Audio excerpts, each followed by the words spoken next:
Adlaw nga Lunes karon mga kaigsuunan, sa 13 sa bulan sa Marso tuig 2023. Ang pagbasa kinutlo gikan sa Ebanghelyo sumala ni San Lucas kapitulo 4 bersikulo 24 ngadto sa 30. Si Jesus miingon ngadto sa katawhan didto sa sinaguga sa Nazaret, apan sultihan ko kamo nga walay propeta nga dawaton sa iyang kaugalingong lungsod. Pamati kamo kanako, daghang mga byuda sa Israel sa panahon ni Elias sa dihang walay ulan sulod sa tulo ka tuig ug tunga og may dakong gutom sa tibuok yuta. Apan wala ipadala si Elias ngadto sa bisan usa kanila kundili ngadto hinuon sa byuda sa Sarifat sa kayutaan sa Sidon. Ug may daghan usab nga sanlahon sa Israel sa panahon ni propeta Eliseo, apan wala siya'y bisan usa kanila kagiayo gawas kang Naaman nga taga Syria sa pagkadungog nila niini. Nangasuko pag-ayo ang tanan nga didto sa sinaguga, nanindog sila og ilang giguyon si Jesus ngadto sa gawas sa lungsod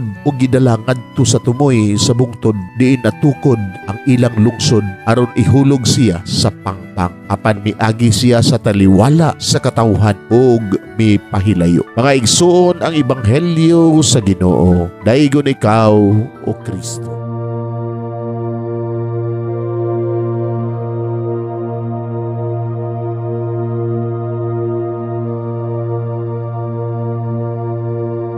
Pagampo sa dili pa magsugod sa trabaho. Magampo kita sa ngalan samahan sa Anak ug sa Espiritu Santo. Amen. Langit mo namong Amahan, sa among pagsulod nining trabahoan, among gidala ang imong presensya uban kanamo. Among gipamulong ang imong kalinaw, imong grasya, imong kaluoy, ug ang imong perpektong hanay sa among mga trabaho. Among gipadayag ang imong gahom labaw sa tanan diha sa mga butang nga among mahimo, masulti, mahuna-unaan ug mahukman sulod nining adlaw. Ginoo, nagapasalamat kami sa gasa sa kinabuhi niining bagong adlaw, niining kahigayunan nga kami nakasulod sa trabaho ug mamahimong parte niining nga grupo. Salamat sa mga gasa nga imong gitugyan kanamo.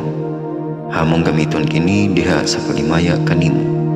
Hatagi kami sa kusog ug kadasig sa pagbuhat sa among mga trabaho. Panalangini ang among mga proyekto, mga ideya ug kusog, aron sa ingon bisan sa pinakagamay namong mga kalampusan, magahatag kini sa imong himaya. Ubani kami Ginoo sa among pagtrabaho nining adlaw. Puna kini nga lugar sa inspirasyon ug kusog. Tabangi kami nga magtrabaho isip usa ka grupo nga mapakita sa usag-usa ang kamaayo. Himuha kami nga maayo nga makabot namo ang mga butang nga kinahanglan namong buhaton. Himuha kini nga lugar nga puno sa kalipay ug panagihigalaay. Ug kamugaway ug kalinaw ang mapatigbabaw niining dapita. Ginoo, kung kami anaa sa kalibog, giyahi kami. Kung kami muwadaan sa kadasig ug paglaom, dasiga kami. Himua nga ang trabaho nga among gihimo ug ang paagi sa among paghimo niini makahatag unta kini ug hugot nga pagtuo, kalipay ug pahiyom sa tanan nga among mahimamat karong adlaw. Panalangini ang among mga pamilya, among Pinoy-anan, among nasod.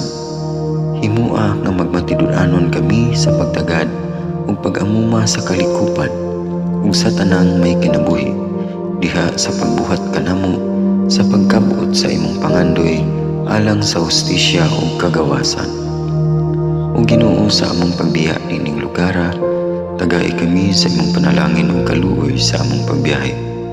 Panalangini ang among mga pamilya ug Pinoy-anan nga anaon ta sa maayong kahimtang sama sa among pagbiya kanila. Ginoo, salamat sa tanang butang nga imong nabuhat, sa tanang butang nga imong gibuhat, ug sa tanang butang nga imong buhaton pa. Sa ngalan ni Jesus, among giampo diha sa tumang pagigugma ug pagpasalamat. Amen. Sa ngalan samahan, sa Anak ug sa Espiritu Santo. Amen.